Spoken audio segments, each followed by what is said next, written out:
परिंदे समझते हो। वीरान और बंजर कोनों में किस खातिर जमा हो रहे हैं।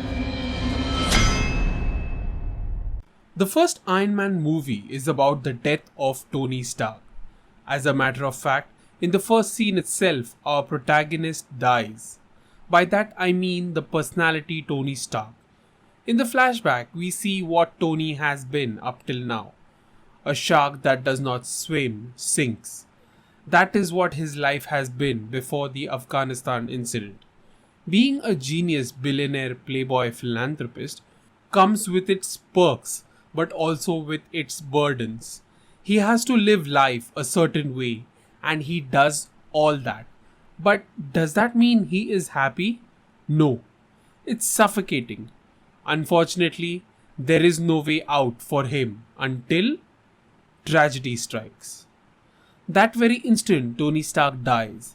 As the villain Obadiah Stane puts it, Tony never really did come home, did he? He left a part of himself in that cave. that is true. Tony realizes that he can't be the same old guy anymore. The time he spends in the cave is his cocoon. Time to self reflect, time to search for his new identity, new and truer purpose of his life. When Tony realizes that his weapons are falling into the wrong hands, he decides to correct that himself. The exoskeleton suit is his way of taking matters in his own hands. It is his name on the weapons, so it is his responsibility that they are used correctly. Tony knows that now. He owes it to the man who barely knew him and yet sacrificed his life so that Tony could live. He trusted Tony to put his life to better use. As he said, "Don't waste your life." Does this mean Jensen wanted Tony to become the Iron Man? Yes, but not entirely. When Jensen asks Tony about his family, Tony says no, followed by his response. So you're a man who has everything and nothing. This is the other aspect of it. Life as a journey is unfulfilled unless you have people with you along the way. Tony has people in his life, Pepper, Happy, Rhodey, and yet he fails to call them family. This is another aspect of life which Jensen wants Tony to change. Tony isn't focused on that, but he does work on it. Primarily in this movie, he is driven by rage as he tries to define his new identity. This arc is finally complete when he reveals to the world saying, I am Iron Man. These words might feel simple and spoken in the heat of the moment. It's not about the dilemma of whether to reveal your secret identity or not. The truth is, Tony saying this is his way of accepting his true identity. As I said in the beginning, Tony Stark died. The person left behind is just Iron Man. All the decisions he makes in the future are as Iron Man.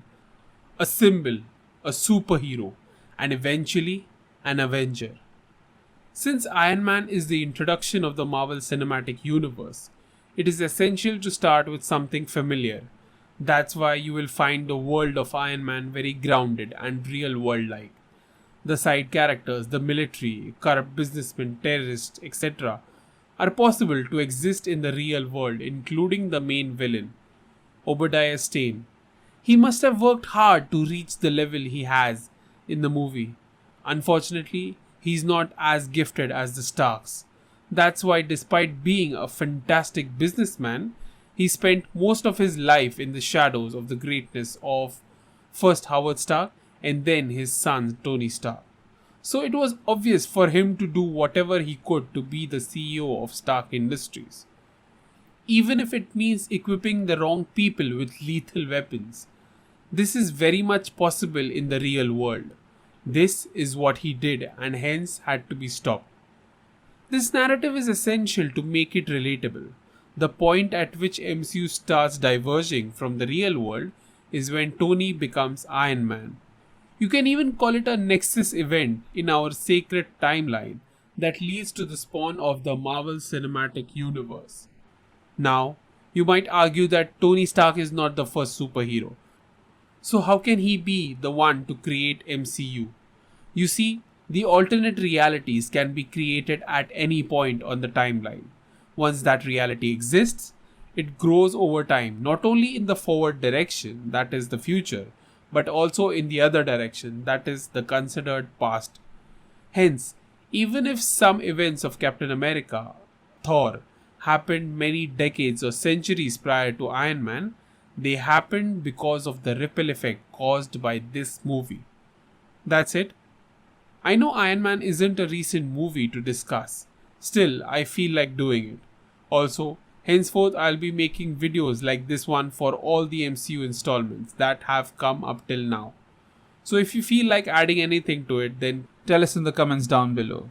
Also, please like and subscribe. And always remember, world building is so fantastic that I am a fun at it.